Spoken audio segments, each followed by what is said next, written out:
Ravish Kumar, may I ask you to join us on stage, as well as the rector from ULB and rector from VUB, please, so we can honor you.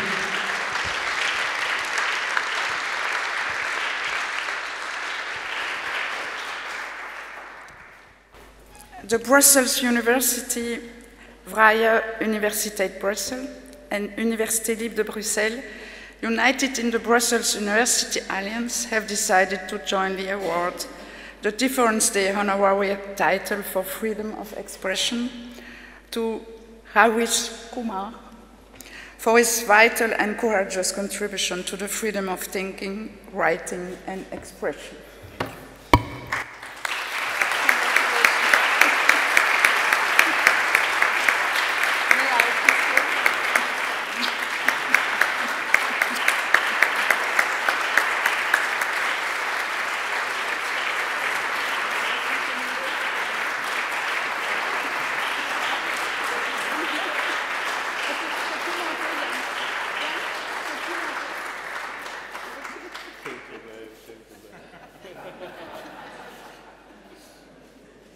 Safeguarded for posterity. Thank you very much. Mr. Kumar, the stage, the floor is yours.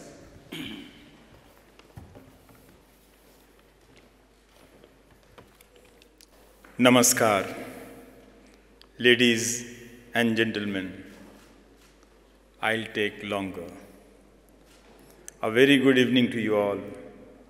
Rectors, anime scouts, Jan Dankert, Difference Day organizers and their partners. I thank you all for conferring on me the Difference Day honorary title for freedom of expression.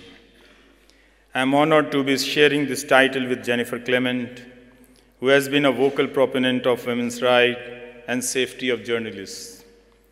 This award seeks to recognize the work of those who have stood up for freedom of the press and freedom of expression. As my great country celebrates its 75th year of freedom, I would like to exercise my freedom of expression today in your midst. Yesterday, while roaming the streets of your beautiful city, Brussels, I witnessed a most energetic May Day parade. It was a wonderful sight, seeing protesters of all ages carrying placards and chanting slogans for workers' unity. But the most heartening moment was seeing a blue banner in that sea of red, a placard that demanded Julian Assange's freedom and spoke against his extradition. It struck me then that the fight for rights is also a fight for free speech and dissent. No fight, no struggle is possible without this freedom of dissent, this freedom to disagree with what we perceive to be wrong. But dissent is under attack today all over the world. Our institutions have failed to protect dissent and those who dissent. And not just institutions, but a new brand of family vigilantism has shaped itself to keep dissent at the social level under check. Those who are ahead in years want to monitor those younger to them. Surveillance today is not merely the prerogative of the state, but also of neighbors who surveil each other in the name of religion, in the name of what they eat. I see youngsters around me becoming critical of dissent. The space to critique is getting narrower within university spaces. Today, the act of dissent brings with it the torment of an isolation which ranges from political to the social.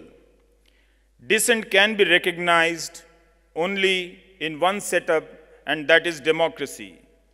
If you manage to eliminate democracy, then you will never feel the need for dissent either. From media to social media and a plethora of identification numbers, in India we call it Aadhaar card. The tools to erode democracy are many for those in power. A robust media ecosystem is essential for any functioning democracy. But today's media has become a tool in the hands of the state. If you are a farmer and are protesting against a state policy, then you might find yourself labeled a terrorist and your roads blocked with barbed wires and concrete slabs. Or you might find that your bank accounts have been frozen. These incidents have taken place in 2 different countries. There is an argument these days which is gaining around that dissent or disagreement with a state policy must be only expressed within the country and not abroad. Although, as I said, it's not an easy task anymore to express dissent in one's own country either. But going by this logic, no one should have an opinion on the war raging in your neighborhood as we speak. Let no one talk about Germany, which took shape under Hitler and which turned common people into supporters of mass murder. Can one not discuss that past in Belgium, a country invaded by Hitler's army? Should I instead take a flight to Munich and talk about Nazi Germany there? How can we possibly be limiting the concerns of democracy to geographical and political bounds? Back home, our Prime Minister says that democracy is not just a system, but a spirit. I personally don't subscribe to such a belief, but okay. Let's say we agree with it for a while. Can we then limit the spirit to a geographical, geopolitical boundary? Can you? Of course, the response towards the attacks on a democracy or any political setup has to be local. But the chatter must be global. Why not? However, I am quite clear regarding one thing. No government is interested in democracy anymore, anywhere. They might be democratic on paper, but they are simply concerned with business, and they manage to do it pretty well, mostly. No contradictions there. Therefore, democracy is an issue of the people, for the people. It is the people in different countries who have to grapple with the idea of what they want in their democracies. World leaders have reduced themselves to just being leaders for themselves, even as they are divided into various categories. So then who is afraid of dissent? Who hates it? The first in line is the man who wants to pocket all the profits that he can. The man who wants to keep on widening the inequality gap so 90% of a country's population is at the mercy of subsidies and state support, recoined freebies these days. But the aim of these profit mongers is pretty simple. They want to keep the overwhelming population at the basic minimum of sustenance and be indebted to them for their generosity. Thereafter come the racist, casteist, and communal fanatics who ensure that something always keeps the people occupied and away from issues that actually concern them. The more poverty increases in society, the wider the gap in knowledge and information. The poor don't have good schools or access to reliable system of information. How will they participate in a democracy if they don't have this access? Effectively controlling the media ensures that the poor are kept ill-informed and those who can afford information are misinformed. This is why government policies across the world ensure that, contrary to their claims, poverty is not eradicated. Widening inequality gaps should therefore tell you that the gap in information is widening. The perils of democracy are different in rich and poor countries. There is no other way to put this. The poor are never treated as equal participants in a democracy, and there is only one way to ensure that this does not happen: by guaranteeing that alongside fair opportunities, access to information is affordable and reliable for all. Independent across the world, democracy is weakening. It has survived only for those who are in power and for their supporters. No more does it exist for those who are critical of authority. The job of journalists have thus become very challenging. The road to good journalism now passes through the valley of the shadow of the jail. Many journalists in India have had to serve jail time or have been booked in various cases. When Kashmir-based photojournalist Sana Irshad Mattu won the Pulitzer, she was not allowed to fly out of the country to receive it. No message of condolence was delivered by the state head when Danish Siddiqui, who had been vocal against COVID mismanagement by the government, was killed while being on assignment in Afghanistan. The late Pawan Jaiswal reported how a village school in the state of Uttar Pradesh in India was handing out salt and bread to the children as part of a flagship meal at school government program. A case was registered against him for maligning the image of state government. Generously enough, he was later cleared of all charges. Kerala's another state of India, Siddiq Kappan was going to cover a gruesome rape and murder case in Uttar Pradesh.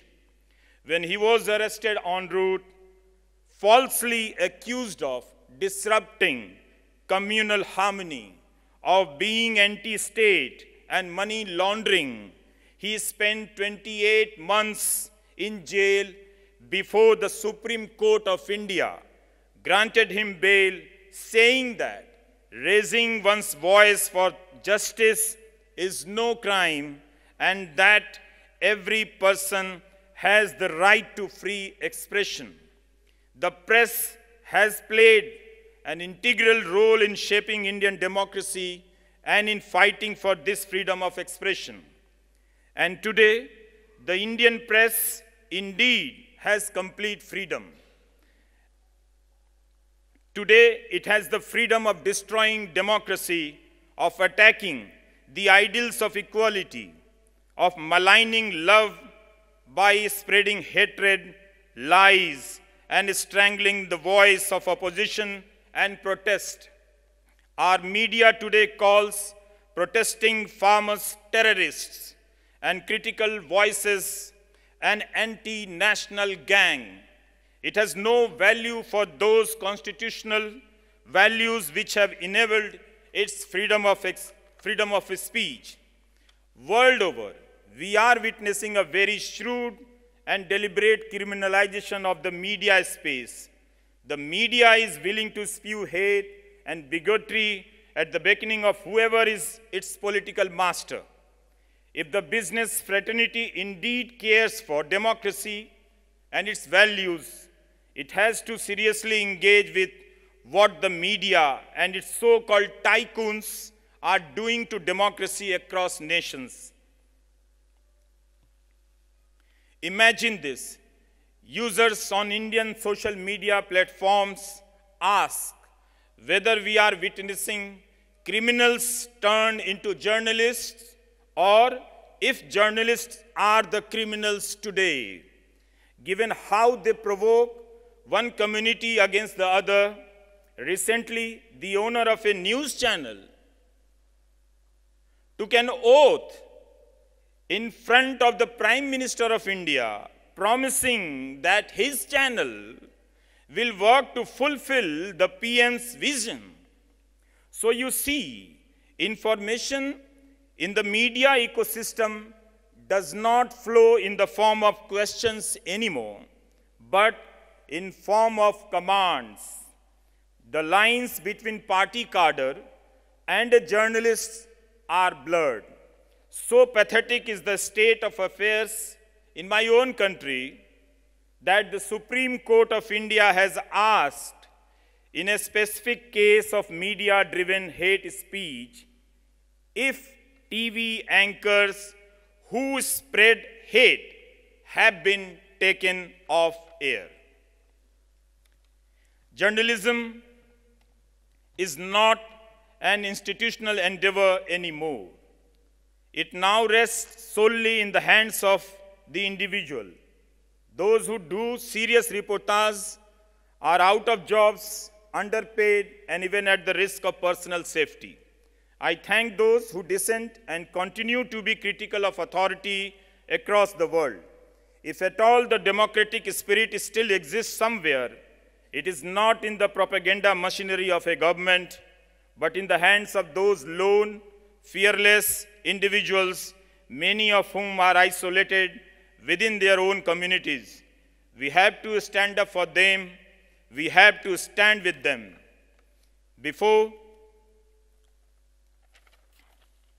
I think Jennifer will agree with me when I say that this honorary title is not a recognition of our work, but of many other journalists who do brilliant work, with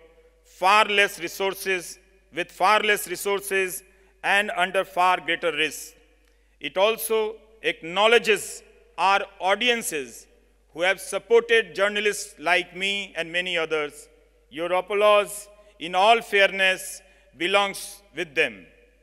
Before I take your leave today, I thank from this podium my fantastic partner, my wife, Noina, for her years of support and confidence in me, and my daughters who have been part of my journey all their lives.